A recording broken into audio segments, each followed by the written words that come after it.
Hello student, तो कैसे हो आप सभी। मैं आशा करता हूं कि क्लास 12th के हमारे सभी स्टूडेंट बहुत ही अच्छे होंगे।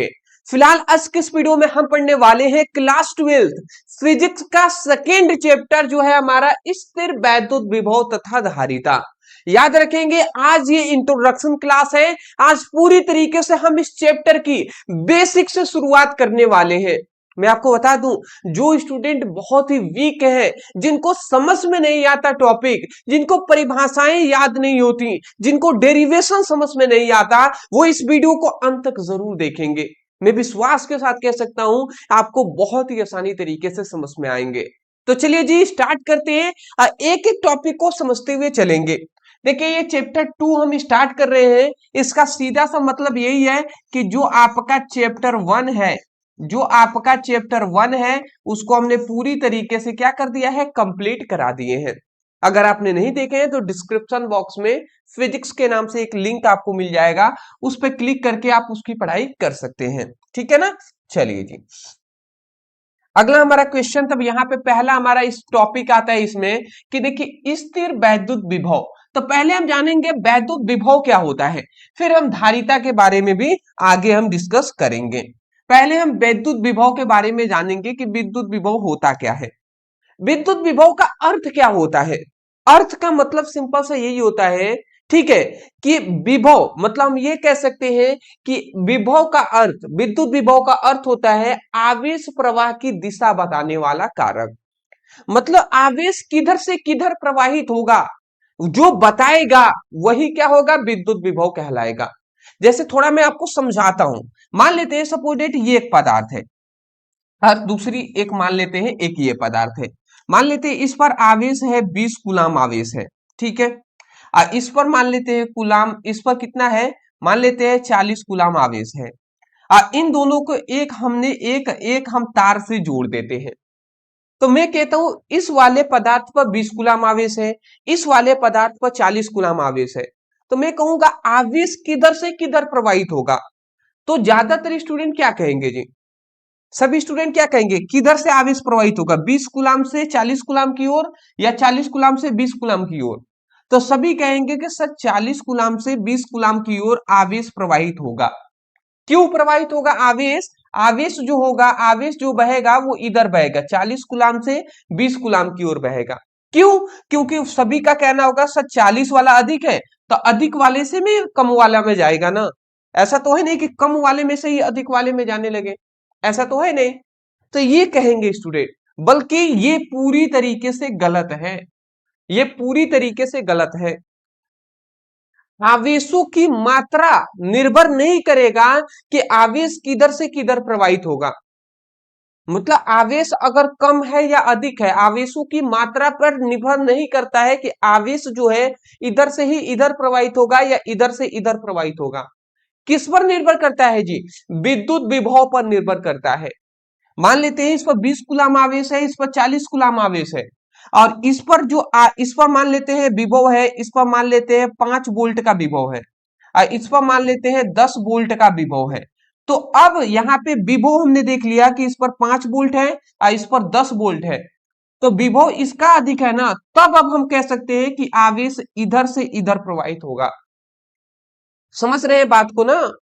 मतलब विभव पर निर्भर करता है कि आवेश इधर से इधर प्रवाहित होगा या इधर से इधर प्रवाहित होगा। जैसे एक और एग्जांपल से मैं आपको समझा देता हूं। मान लेते हैं सपोजेट एक पदार्थ है, यहाँ पे 5 कूलाम आवेश है, और एक दूसरा ये हमारा पदार्थ है, मान लेते हैं इस पर 3 कूलाम आवेश है, ठीक है। और इन दोनों को हमने तार से जोड़ दिया, ठीक है। तो अब यहाँ पे हम जानते हैं कि आवेश पर निर्भर नहीं करेगा कि कितना किधर से किधर प्रवाहित होगा। तो विभव कितना है, तो विभव मान लेते हैं इसका है 2 वोल्ट, इसका मान लेते हैं 3 वोल्ट। तो अब बताइए आवेश किधर से किधर प्रवाहित होगा। तो हम देख रहे हैं कि इसका विभव 2 वोल्ट है, इसका 3 वोल्ट है, तो अधिक जो होगा उधर से ही कम वाला प्रवाहित होगा, तो इधर से इधर प्रवाहित होगा। भले ही ये 3 कूलाम आवेश है और ये 5 कूलाम आवेश है, मतलब आवेश की मात्रा इसकी ज्यादा है, परंतु फिर भी इधर से इधर आवेश प्रवाहित होगा। क्यों, क्योंकि विभव पर निर्भर करता है, विभव इसका अधिक है इसीलिए। समझ रहे हैं बात को ना। तो क्या हमने लिखा है कि विद्युत विभव का अर्थ ही होता है कि आवेश प्रवाह की दिशा बताने वाला कारक, कि आवेश किधर से किधर प्रवाहित होगा उसको बताने वाला जो कारक है वही विद्युत विभव है। मैं आशा करता हूं कि कम से कम आपको अर्थ समझ में आ गया होगा कि विद्युत विभव होता क्या है जी। अब आते हैं इसके डिफिनेशन पे, इसकी परिभाषा पर, जो कि बहुत सारे टीचर आपसे पूछ लेंगे, बहुत सारे आपके बड़े भैया है या कोई भी आपसे परिभाषा पूछे जा सकते हैं, एग्जाम में भी आते हैं परिभाषाएं। तो चलिए अब हम समझा देते हैं। तो परिभाषा इसका क्या होगा जी। परिभाषा में लिखा हुआ है, एक बार मैं पढ़कर सुना दे रहा हूं। लिखा गया है, एकांक आवेश को अनंत से विद्युत क्षेत्र के किसी बिंदु तक लाने में किया गया कार्य विद्युत विभव कहलाता है। ये है जी। अब आपको समझ में ये आ गया है तो अच्छी बात है, नहीं आया तो हम दो तरीके से इस परिभाषा को याद करा सकते हैं। कैसे, ध्यान से समझेंगे। एक विद्युत विभव का एक फॉर्मूला होता है, V equal to W by Q. ये विद्युत विभव का एक फॉर्मूला है, इसको आप याद रखेंगे। जहां ये W क्या है जी, तो जहां W क्या है, कार्य है, Q क्या है, आवेश है। ठीक है, ये आप याद रखेंगे। ये विद्युत विभव है। ठीक है, अब यहां से हम परिभाषा पहले तो एक फॉर्मूला से हम कर सकते हैं, फॉर्मूला से करके दिखा दे रहे हैं। ये आवेश है, सपोज दैट आवेश को हम एक मान लेते हैं। एक एक मतलब एक को हम एकांक कहते हैं ना, एकांक। तो एक को हम एकांक भी कहते हैं या इकाई भी कह सकते हैं। तो सपोज दैट यदि Q का मान एक हो जाए, एकांक हो जाए, तो नीचे अगर एक हम यहाँ पर रखते हैं तो एक का कोई वैल्यू नहीं होगा। तो उस समय पर W जो होगा, सॉरी V जो होगा वो W के बराबर हो जाएगा। तो उस समय पर जो V होगा ना, वो W के क्या हो जाएगा, बराबर हो जाएगा। होगा कि नहीं होगा जी, होगा ना। और W यहाँ पे क्या है, W है कार्य, यही क्या है, यही है V क्या है, विभव है। ये Q क्या है, ये आवेश है। तो क्या हम यहां से परिभाषा ये नहीं कह सकते कि एकांक आवेश पर किया गया कार्य, एकांक आवेश पर किया गया कार्य विद्युत विभव कहलाता है। क्या हमने कहा, एकांक आवेश पर किया गया कार्य विद्युत विभव कहलाता है, बोल देंगे आप। परंतु यहां पे एक और चीज आ जाता है कि एकांक आवेश पर किस प्रकार का कार्य किया जा रहा है। कार्य तो किया जा रहा है, किस प्रकार का कार्य। तो वही यहां से तब आपको कार्य किस प्रकार किया जा रहा है, तो यह आपको समझ में आएगा एक फिगर से। ध्यान से समझेंगे, अभी परिभाषा याद हो जाएगा, टेंशन उसकी ना ले। कैसे आपका मतलब किस प्रकार का कार्य किए जा रहे हैं, तो एक यहां से आप सबसे अच्छा डेफिनेशन आप याद कर सकते हैं। ये सपोज दैट ये एक विद्युत क्षेत्र है, ये क्या है, एक विद्युत क्षेत्र है। और यहां पर एक आवेश है, एकांक धन आवेश। यहाँ पे एकांक धन आवेश, ये आवेश है जी। यहाँ पे मैं नाम लिख दे रहा हूं, ये कौन सा आवेश है, एकांक धन आवेश है। एकांक धन आवेश है। और ये एकांक धन आवेश कहां पर है, तो अनंत पर है, अनंत पर है जी। तो ध्यान से समझेंगे, ये हमारा क्या है, विद्युत क्षेत्र ई है। तो हम ये कह रहे हैं कि एकांक धन आवेश को अनंत से विद्युत क्षेत्र के किसी भी बिंदु तक लाने में किया गया जो कार्य होता है वही कार्य विद्युत विभव कहलाता है। बताइए यहां से आपको परिभाषा याद हुआ या नहीं हुआ। एक बार और मैं पढ़ के सुना दूं, आप सुन लीजिएगा। हमने कहा कि एकांक धन आवेश को अनंत से विद्युत क्षेत्र के किसी भी बिंदु तक लाने में किया गया जो कार्य होता है उस कार्य को विद्युत विभव कहते हैं। अब तो परिभाषा आप बोल ही देंगे। यही सेम बात यहाँ पे लिखा गया है कि एकांक, देख लीजिए, एकांक आवेश को या एकांक धन आवेश भी कह सकते हैं। तो एकांक आवेश को अनंत से विद्युत क्षेत्र के किसी बिंदु तक लाने में किया गया कार्य विद्युत विभव कहलाता है। यही हमने लिखा है, एकांक धनावेश को अनंत से विद्युत क्षेत्र के किसी बिंदु तक लाने में किया गया कार्य विद्युत विभव कहलाता है। समझ में आ गया ना। तो अनंत से हम क्या ला रहे हैं, विद्युत क्षेत्र के किसी बिंदु तक ला रहे हैं, तो यही कार्य किया जा रहा है। तो यही तो हमने यहाँ पे कहा था, एकांक आवेश पर, मतलब एकांक आवेश पर किया गया कार्य विद्युत विभव कहलाता है। बट आप फिगर से आपको क्लियर हो गया ना किस प्रकार का कार्य किए जा रहे हैं। तो अनंत से विद्युत क्षेत्र के किसी बिंदु तक लाया जा रहा है। तो मैं आशा करता हूं कि आपको समझ में आ गया होगा। तो ये आपको क्या करना है, परिभाषा भी याद कर लेना है, ये आपको फॉर्मूला याद कर लेना है। अब दो तीन चीजें हैं, ये आप याद रख लीजिए। सबसे पहली बात, पहला आता है मात्रक, दूसरा आता है बीमा, तीसरा आता है राशि। चलो मात्रक की अगर हम बात कर लें, तो मात्रक क्या हो जाएगा जी, सबसे पहले विद्युत विभव का मात्रक होता है, एक होता है वोल्ट, दूसरा होता है जूल प्रति कूलाम।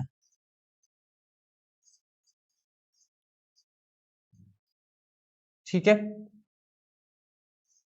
पहला हो गया। बीमीय सूत्र आप याद रखेंगे, क्या होता है जी, Ml2 T-3 A-1। राशि कौन सी होती है, तो अदिश राशि होता है जी।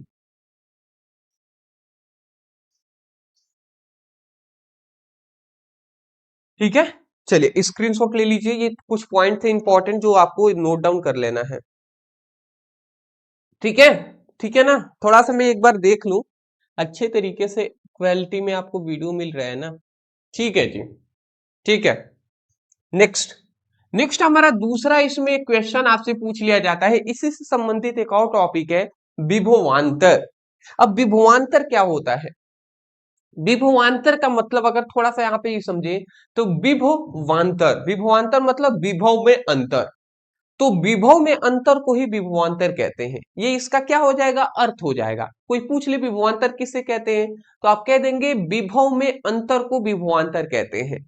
ठीक है ना, विभव में अंतर को विभवांतर कहते हैं। बट ये क्या है, इसका अर्थ है, मीनिंग है, नॉट डिफिनेशन, ओनली मीनिंग, केवल क्या है, अर्थ है जी, ये डेफिनेशन परिभाषा नहीं है। तो विभवांतर का सबसे पहले अगर अर्थ पर बात करें, तो विभवांतर का अर्थ होता है विभव में अंतर को विभवांतर कहते हैं, विभव में अंतर। अब विभव में अंतर का मतलब थोड़ा मैं आपको समझाना चाहूंगा। सपोज दैट ये एक, सॉरी इस कलर से बना देते हैं। सपोज दैट ये एक विद्युत क्षेत्र है, ठीक है।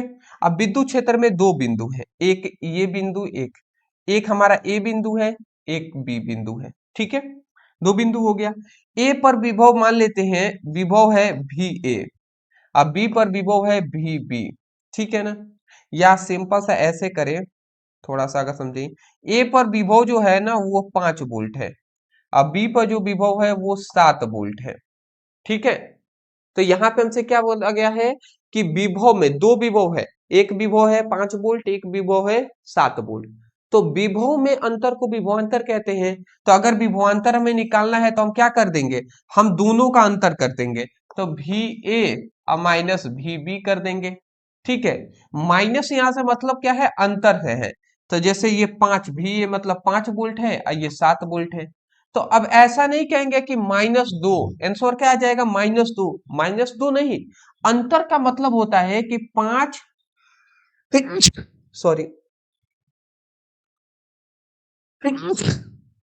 सॉरी,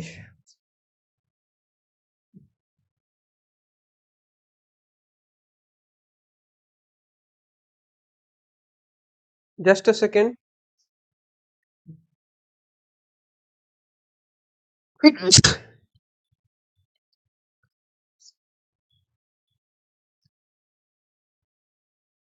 अंतर का मैं बताना चाहूंगा, यहाँ पे घटाया नहीं जा रहा है, अंतर का मतलब होना है इन दोनों में क्या डिफरेंट है, कितने का अंतर है।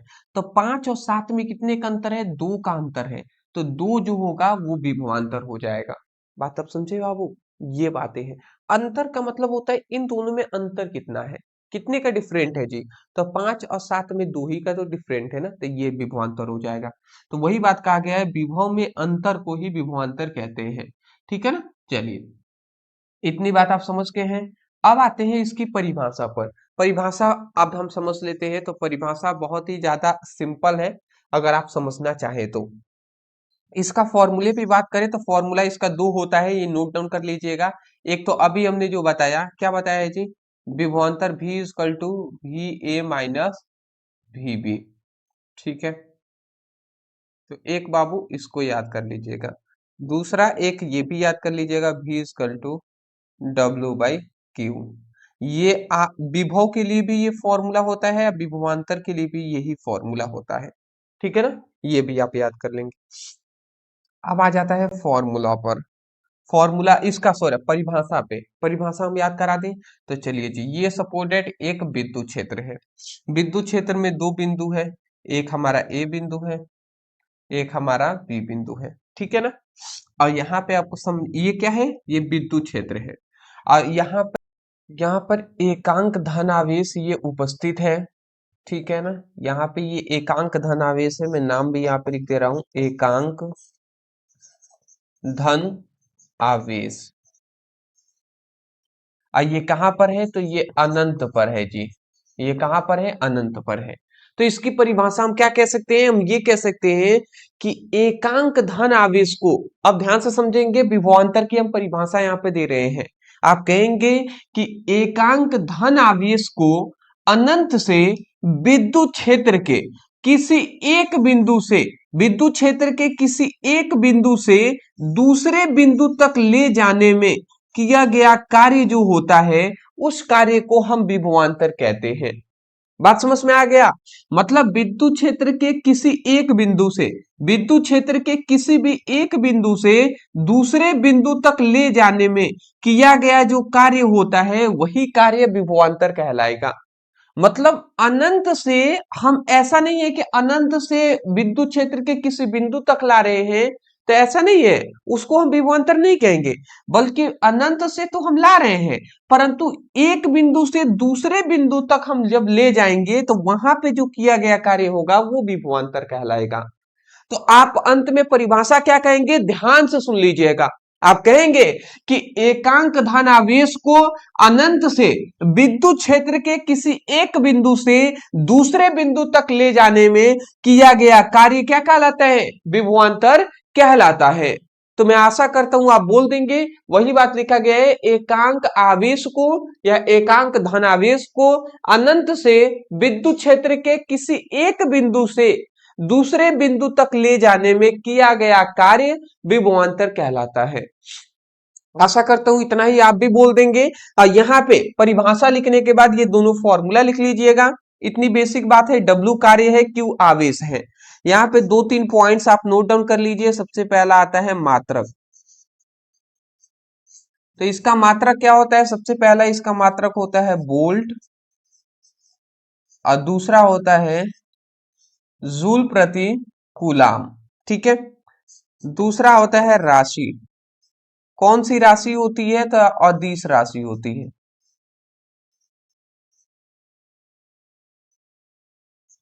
तीसरे आपको याद रखेंगे बीमा।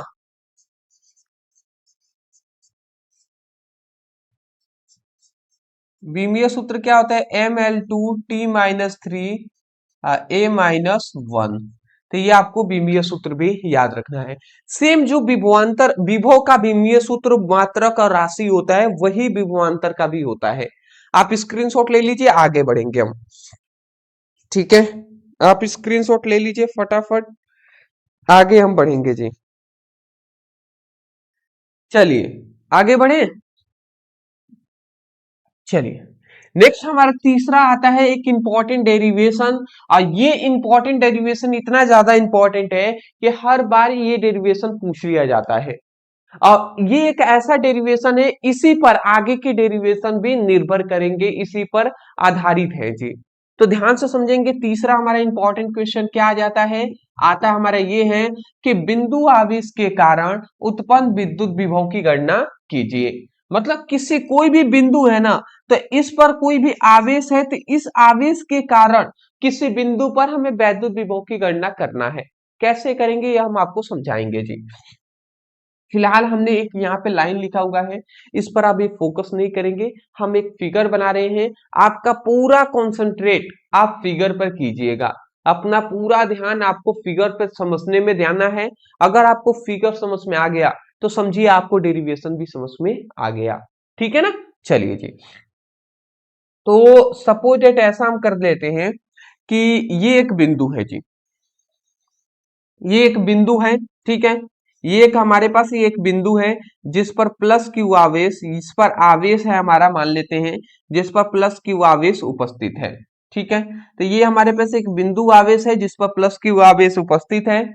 अब यहां से और यहां से और यहां से हम सपोज डेट ऐसा मान लेते हैं कि यहां से डी दूरी पर, यहां से डी दूरी पर, दूरी हम ऐसे मान लेते हैं कि यहां से डी दूरी पर एक यहाँ पे बिंदु है P, और इस बिंदु P पर हमें क्या करना है, इस बिंदु P पर याद रखेंगे एकांक धन आवेश उपस्थित है। यहाँ पे इस बिंदु P पर एकांक धन आवेश उपस्थित है। ठीक है, हमने क्या बताया, माने एक बिंदु है जिस पर प्लस क्यू आवेश उपस्थित है, और इस बिंदु से डी दूरी पर एक बिंदु P है, और इस पर भी एकांक धन आवेश, आप समझ रहे हैं ना, एकांक धन आवेश का मतलब ऐसा कोई आवेश जिसका मान एक हो, प्लस में एक हो, तो वही एकांक धनावेश है जी। तो इस पर एकांक धनावेश उपस्थित है ऐसा मानना है आपको। ठीक है ना, यहाँ पे दर्शा भी सकते हैं, नहीं भी दर्शाएंगे तो चलेगा। अब यहाँ पे देख लीजिए, इन दोनों के ठीक बीच में हम दो बिंदु ले लेते हैं, एक एक एक यहाँ पे दो बिंदु लेते हैं, एक हमारा ए बिंदु है, एक हमारा बी बिंदु है। ठीक है, और यहां से यहां तक की जो दूरी है, यहाँ इस बिंदु से, मतलब यहाँ पे हम इसको ओ भी मान सकते हैं। ठीक है, इस बिंदु को ओ भी मान सकते हैं, तो बिंदु ओ से बी तक की दूरी, बिंदु ओ से बी तक की दूरी हम ऐसे मान लेते हैं कि x है। बिंदु ओ से बी तक की दूरी x है, तो ये हमारा बड़ी दूरी हो गई। और ये ए और बी इन दोनों के बीच की दूरी है, तो ये छोटी दूरी है, तो इसीलिए हम इसको dx मान लेते हैं। ठीक है, dx क्यों लिखा, क्योंकि इसका ही ये छोटा दूरी है, इसलिए dx लिख दिए। जिसको हम छोटा मानते हैं ना, उसके आगे डी लगा देते हैं या डेल लगा देते हैं, तो हमने यहाँ पे डी लगा दिया है। यही इसका फिगर है जी। हमने क्या बताया, कुछ ज्यादा कुछ नहीं कहा है, हमने कहा माना एक बिंदु O है जिस पर प्लस क्यू आवेश उपस्थित है, बिंदु O से D दूरी पर एक बिंदु P है जिस पर एकांक धनावेश उपस्थित है, तथा इन दोनों बिंदुओं के बीच दो बिंदु A व B है। बिंदु O से B तक की दूरी x है और A और B के बीच की अल्प दूरी dx है। तब हमें बिंदु P पर वैद्युत क्षेत्र की, विद्युत विभव की गणना करनी है। ठीक है, यही बात हमने यहाँ पे लिखा हुआ है। इस फिगर को जितना आपने समझा है ना, वही बात यहाँ पे लिखा गया है। मैं एक बार पढ़कर सुना दे रहा हूं, आप सुन लीजिएगा, याद हो जाएगा। देखिए फिगर से ही ना हमने लिखा है जी, हमने क्या लिखा है, देख लीजिए, हमने लिखा है कि एक बिंदु O है जिस पर प्लस क्यू आवेश उपस्थित है। तो देख लीजिए, एक बिंदु O है जिस पर प्लस क्यू आवेश उपस्थित है। ठीक है, तथा बिंदु O से D दूरी पर एक बिंदु P है जिस पर एकांक धनावेश उपस्थित है। तो देख लीजिए, तथा बिंदु O से D दूरी पर एक बिंदु P है जिस पर एकांक धनावेश उपस्थित है। एकांक धनावेश का मतलब समझ ही गए होंगे, यही है जी एकांक धनावेश। तो इस पर एकांक धनावेश उपस्थित है। ठीक है, फिर हमने लिखा है तथा बिंदु O व P के बीच दो बिंदु A व B हैं। तो बिंदु O और P के बीच दो बिंदु A व B हैं। ठीक है, A से B तक की दूरी dx है, A से B तक की दूरी मतलब इतनी दूरी dx है, सही बात है। तथा बिंदु O से B तक की दूरी x है, तथा बिंदु O से B तक की दूरी जो है वो x है, तो x है जी। तथा बिंदु P पर उत्पन्न विद्युत विभव की गणना, सॉरी यहाँ पे विद्युत क्षेत्र लिख दिया गया है, यहाँ पे विद्युत क्षेत्र लिख दिया गया है, जबकि ऐसा नहीं होना चाहिए। यहाँ पर विद्युत विभव की गणना हम कर रहे हैं ना, तो हमें लिखना चाहिए विद्युत विभव। ठीक है, चलिए कोई बात नहीं, हल्की फुल्की तो मिस्टेक चलती भी है। हाँ हाँ हाँ हाँ, तो यहाँ पे हम लिख देते हैं विद्युत विभव। ठीक है, तो बिंदु P पर विद्युत विभव की गणना करना है। अच्छा, मैं आपसे सीधा डायरेक्ट एक बात पूछना चाहूंगा, क्या हमने कहीं अलग से हमने ये 4 लाइन 3 लाइन लिखा है जी? नहीं, हमने इस फिगर से ही लिखा हुआ है। अगर आपको कुछ नहीं समझ में आ रहा है, जो हम बोल रहे हैं फिगर से वही आप लिख दीजिएगा। आप लिखेंगे माना एक बिंदु O है जिस पर प्लस क्यू आवेश उपस्थित है, तथा बिंदु O से D दूरी पर एक बिंदु P है जिस पर एकांक धनावेश उपस्थित है, तथा बिंदु O व P के बीच दो बिंदु A व B हैं, तथा बिंदु A और B के बीच की दूरी dx है और बिंदु O और B के बीच की दूरी x है। ठीक है, तथा बिंदु P पर उत्पन्न विद्युत विभव की गणना करनी है। यही तो बात हमने यहाँ पे लिखा हुआ है, या तो वो लिख दीजिए या हमने जो बोला वही बार बार सुनिए, समझिए और उसको याद कर लीजिए। आशा करता हूं इतनी बात समझ के होंगे। तो अब हम गणना की ओर स्टार्ट करते हैं। अब हम गणना सीखेंगे जी। अब हम क्या करेंगे, अब गणना हम स्टार्ट करते हैं। तो देखिए, गणना अगर आपको सच में डेरिवेशन ये जानना है तो ध्यान पूर्वक आपको समझना पड़ेगा कि इसमें कैसे कैसे हम क्या करते हैं। सबसे पहला इसका हमारा कार्य होगा, सबसे पहला इसका विद्युत विभव की गणना करना होगा। ठीक है ना, सबसे पहला हमारा यही काम होगा। ठीक है, तो ये जो हमारा देखिए यहाँ पे ये आवेश है, ठीक है, एकांक धनावेश। तो इसके कारण इस बिंदु बी पर उत्पन्न विद्युत क्षेत्र की तीव्रता की गणना करेंगे। ठीक है, तो हम कैसे करेंगे, यहाँ पे एक चीज आपको ध्यान रखना है। तो यहाँ पे हम गणना करते हैं। सबसे पहले हम इस बिंदु P पर ना सॉरी इस बिंदु B पर विद्युत क्षेत्र की तीव्रता का पता करेंगे कि कितना है जी। तो हम लिखते हैं कि बिंदु B पर उत्पन्न विद्युत क्षेत्र की तीव्रता, सबसे पहला हमारा यही काम होगा कि इस बिंदु बिंदु बी पर उत्पन्न विद्युत क्षेत्र की तीव्रता कितनी है। तो विद्युत क्षेत्र की तीव्रता का फॉर्मूला जानते हैं, E = 1/4πε0 Q/r², यही ना होता है जी। तो यही बात हम यहाँ पे लिख देंगे। तो यह क्या हो जाएगा, E = 1/4πε0, ये Q है तो Q आवेश हो जाएगा, ये R क्या है, दूरी है। तो आप ही बताइए, बिंदु O से अब B तक की दूरी क्या है, x है ना, तो ये हम x लिख देंगे और स्क्वायर देखिए वहां पे r² है तो यहाँ पे भी x² कर देंगे। समझ रहे हैं, तो ये हमारा क्या हो जाएगा, ये हमारा हो जाएगा कि बिंदु B पर उत्पन्न विद्युत क्षेत्र की तीव्रता इतनी है। ठीक है, तो जैसे ही तीव्रता हमारा यहाँ पे ज्ञात हो गया, तो अब हम क्या ज्ञात करेंगे, दूसरा में अब हमारा क्या काम रहेगा जी, दूसरा में हमारा ये काम रहेगा कि ये जो हमारे पास एकांक धन आवेश है, इसको बिंदु B से A तक लाने में किया गया कार्य की गणना करेंगे।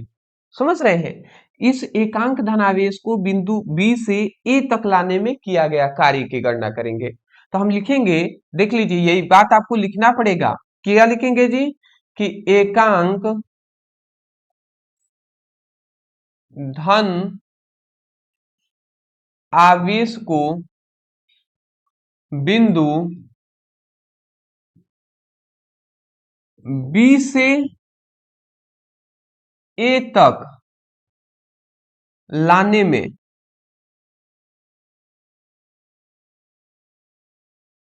किया गया कार्य। समझ रहे हैं, मतलब एकांक धनावेश को बिंदु B से A तक लाने में किया गया कार्य की गणना करेंगे। तो कार्य बराबर क्या होता है जी, देखिए यहाँ पे आप थोड़ा सा अगर ध्यान से आप समझ रहे होंगे, तो इस एकांक धनावेश को बिंदु B से A तक लाने में किया गया कार्य की गणना कर रहे हैं। तो यहाँ से B से A तक लाने में तो ये छोटा दूरी है कि नहीं, तो छोटा दूरी के लिए हम छोटा ही कार्य लेंगे। तो कार्य को हम W से दर्शाते हैं तो W लिखेंगे, परंतु आगे हम D लिख देंगे। क्यों हमने D लिखा, क्योंकि हम जानते हैं कि कार्य छोटा दूरी के लिए छोटा ही कार्य हम लिखेंगे। तो DW हमने लिख दिया। तो कार्य बराबर क्या होता है जी, कार्य बराबर होता है बल गुणे विस्थापन। तो बल को हम F लिख देते हैं। अब विस्थापन कितना हो रहा है, एकांक धनावेश को बिंदु B से A तक ला रहे हैं, तो यहां से यहां तक लाएंगे तो दूरी क्या हो जाएगा, dx हो जाएगा। तो बल गुणे विस्थापन हो जाएगा dx। इतना हो गया। अब चूंकि हम इतनी बात जानते हैं, यहाँ पे इतनी बात जानते हैं कि जो बल होता है ना, वो विद्युत क्षेत्र की तीव्रता के बराबर होता है। आप अगर पढ़िएगा तो एक विद्युत क्षेत्र की तीव्रता जब आप पढ़ेंगे तो उसमें बताया गया है कि एकांक आवेश पर लगने वाला जो बल होता है वो विद्युत क्षेत्र की तीव्रता के बराबर होता है। तो ये एकांक धनावेश ही तो है, तो एकांक धनावेश पर लगने वाला जो बल है वो विद्युत क्षेत्र की तीव्रता के बराबर होगा। तो जो F है वो E के बराबर होगा, तो इसीलिए यहाँ पे हम F की जगह पर E लिख सकते हैं, बिल्कुल लिख सकते हैं।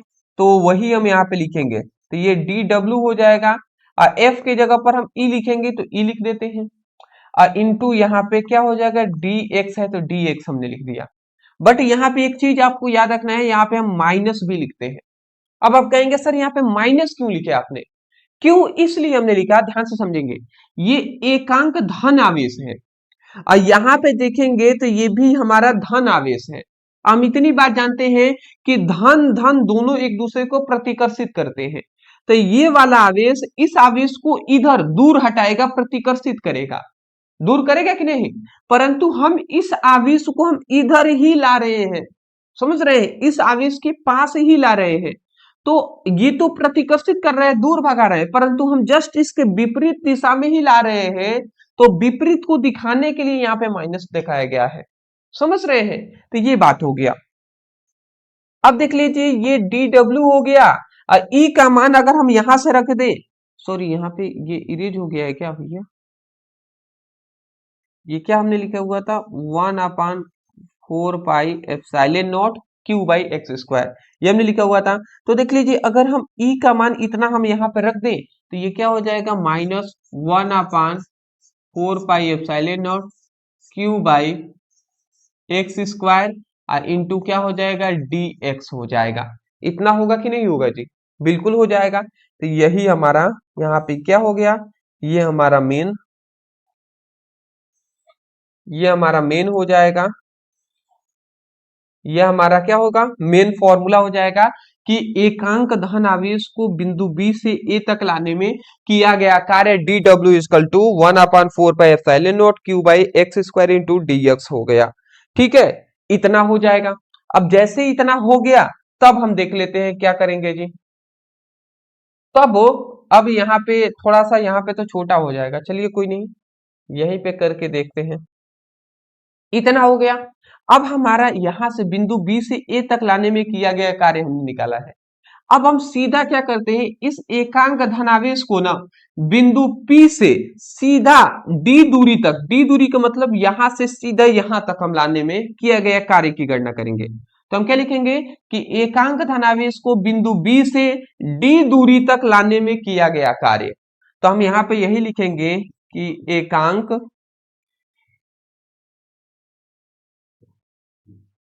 धन आवेश को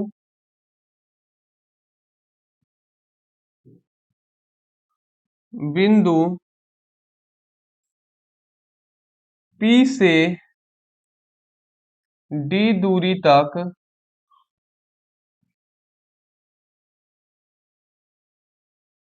लाने में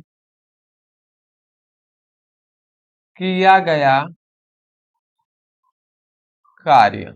बिंदु P से D दूरी तक, बिंदु P से D दूरी तक लाने में किया गया कार्य की गणना करेंगे। और कार्य बराबर क्या होता है जी, कार्य को अब हम कैपिटल W से लिखेंगे, और जब हम टोटल कार्य की गणना करेंगे तो जानते हैं क्या करेंगे, ये जो हमारा स्मॉल कार्य है DW जो कार्य है, इसी का हम अगर समाकलन कर देंगे तो हमारा निकल जाएगा। और समाकलन कैसे करेंगे, देखिए हम क्या कर रहे हैं, हम यहां से D दूरी तक ला रहे हैं, तो यहां से आपको याद रखना है इन्फिनाइट टू अनंत,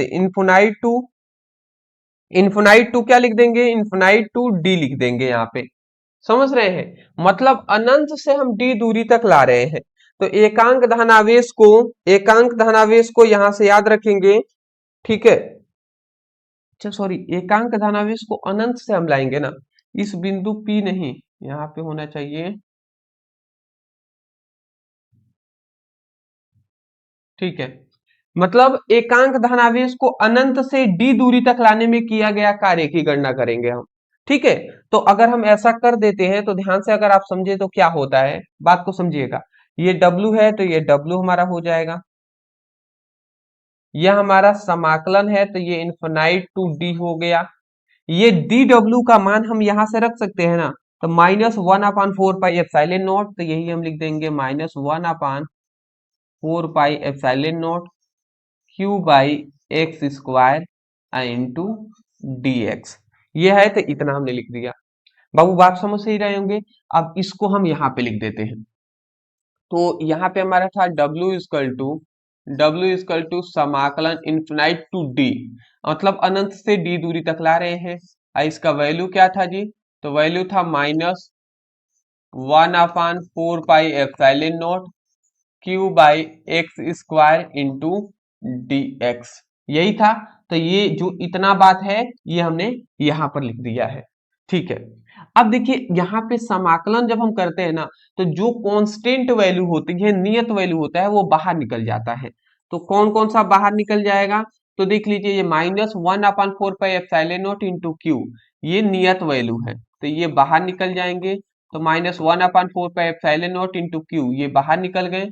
तो अब क्या बचा? इन्फिनाइट टू डी बचा। और यहाँ पे ऊपर कुछ नहीं तो 1 बचा है, और नीचे क्या है? एक्स स्क्वायर है, और ये इंटू डी एक्स है, तो डी एक्स हमने लिख दिया। फिर यहाँ पे W इक्वल टू क्या हो जाएगा? ध्यान से समझेंगे, ये 1/4 पाई एप्सिलॉन नॉट, ये Q है तो Q हमने लिख दिया। ये समाकलन इन्फिनाइट टू D हो गया। अब देखिए ये एक्स स्क्वायर है ना, तो ये अगर ऊपर जाएगा तो x के पावर -2 हो जाएगा। ये प्लस में 2 यहाँ पे है, ऊपर जाएगा तो माइनस में 2 हो जाएगा, इंटू डी एक्स है। एक फॉर्मूला होता है समाकलन का, बायोलॉजी की स्टूडेंट ज्यादातर नहीं समझ में आता है तो मैं आपको बता दूं, ये इन्फिनाइट टू डी है। तो एक समाकलन होता है कि अगर x के पावर n है ना, इंटू डी एक्स के सापेक्ष है, x के पावर n संख्या कोई है, तो इतना है, तो इसका फॉर्मूला यही होता है कि जो x है, x के पावर n जो है ना, उसमें एक हम जोड़ देंगे, अब बटे में n+1 कर देंगे। समझ रहे हैं? ये इसका फॉर्मूला होता है। ठीक है, ये जो लिमिट लगा हुआ है, ये कोष्ट में ऐसे हम कर देते हैं, ये जो लिमिट है, ये यहाँ पे हम लिमिट लगा देंगे। ऐसा ही होता है, ये फॉर्मूला होता है। तो ऐसे ही हम यहाँ पे भी तो कर सकते हैं ना इसको। तो ये हम क्या लिख देंगे? 1/4 पाई एप्सिलॉन नॉट, ये क्यू है तो क्यू। अब देखिए x के पावर n है, तो हम इसको क्या कर देंगे? x के पावर n है तो x के पावर n, तो ये -2 और +1 कर देंगे। देखिए n+1 किया गया तो n+1 कर देंगे, और नीचे भी -2 +1 कर देंगे, और ये कोष्ट बंद कर देंगे। और लिमिट क्या है? इन्फिनाइट टू डी है, तो ये डी हमने कर दिया। बात खत्म हो गया ये। तो अब इतना आ गया। अब इसको बाद फिर से हम क्या कर देंगे? W इक्वल टू ये -1/4 पाई एप्सिलॉन नॉट, ये Q है तो Q कर दिए। अब इसको अगर हम ध्यान से समझे, तो ये -2 में से एक चला जाएगा तो -1 बच जाएगा, और -2 में से एक गया तो -1 बच जाएगा, यही बचेगा ना। तो ये हमने इतना लिख दिया। ये इन्फिनाइट टू डी है तो ये डी हमने लिख दिए। ठीक है, ये फॉर्मूला आप याद रखेंगे। ठीक है, इतना होने के बाद, इतना होने के पश्चात अब क्या करेंगे हम? आप देखिए W इक्वल टू, अब बाबू बात को समझिएगा, इस माइनस से ये माइनस कैंसिल हो जाएगा, कैंसिल हो गया ना। तो अब क्या हो गया? 1/4 pi epsilon not, 1/4 pi epsilon not into Q बचा तो इंटू क्यू लिख दिए। ये देखिए x के पावर -1 है ना, अगर ये नीचे आएगा, x के पावर -1 है, अगर ये नीचे आएगा तो 1/x हो जाएगा, 1/x हो जाएगा। ये लिमिट है इन्फिनाइट टू डी, तो ये हमने ऐसे रख दिए। समझ रहे हैं? अगर हम ये लिमिट इसमें पुटअप कर देते हैं, तो पुटअप कैसे होगा जी? माइनस कहाँ से? अब अगर हम ये पुटअप कर देते हैं तो 1/4 पाई एप्सिलॉन नॉट, ये क्यू है तो क्यू हमने लिख दिया।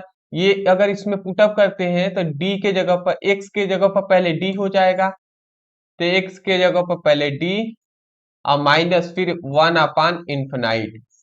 मतलब क्या है? लिमिट कैसे पुटअप करते हैं? पहले x की जगह पर d हम रखेंगे, फिर माइनस करके फिर ये इसको x की जगह पर रख देंगे, दो बार ऐसे रख देते हैं, तो ऐसे हमने रख दिया। फिर W equal to 1/4 pi epsilon naught हो जाएगा, ये q है तो q हो गया, ये 1/d है ना, तो ये 1/d हो गया।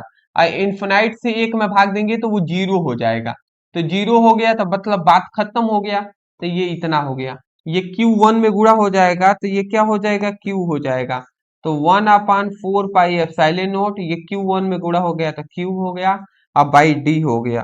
तो यहाँ पे ये जो हमारा फॉर्मूला मिला, यही हमारा फॉर्मूला है बिंदु आवेश के कारण उत्पन्न विद्युत विभव का, ये फॉर्मूला है।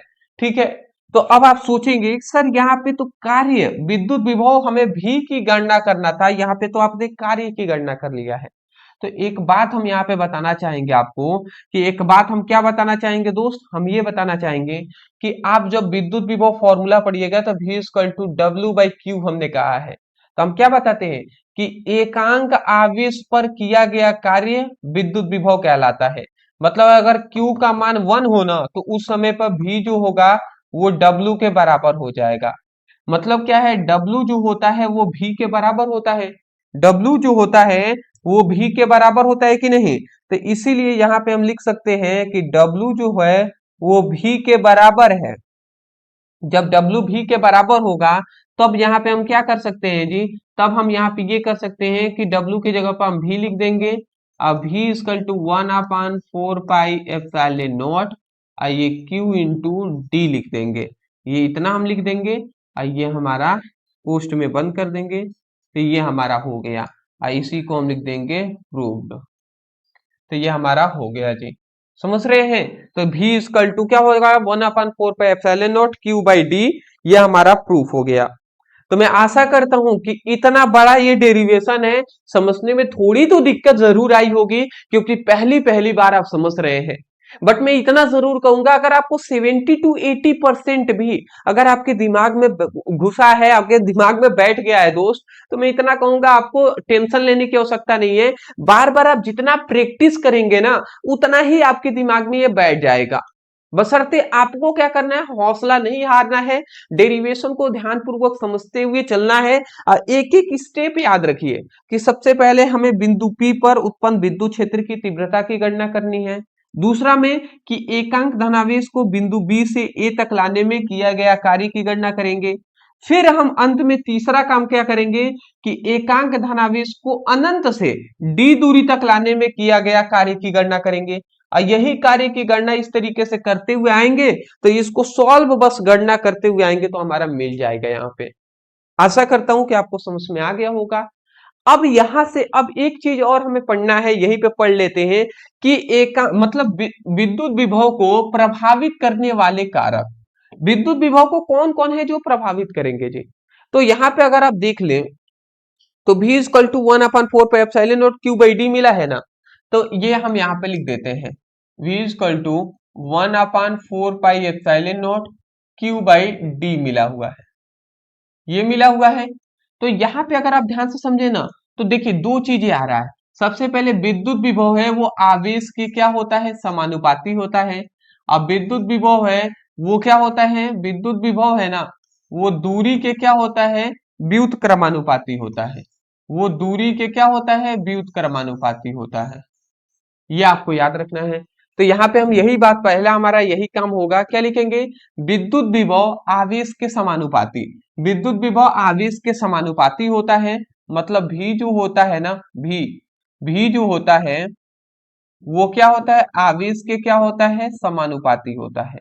इसका मतलब यही है कि अगर हम आवेश का मान जितना बढ़ाएंगे उतना ही विद्युत विभव का मान बढ़ेगा, अगर हम आवेश का मान घटाएंगे तो विद्युत विभव का मान भी घटेगा।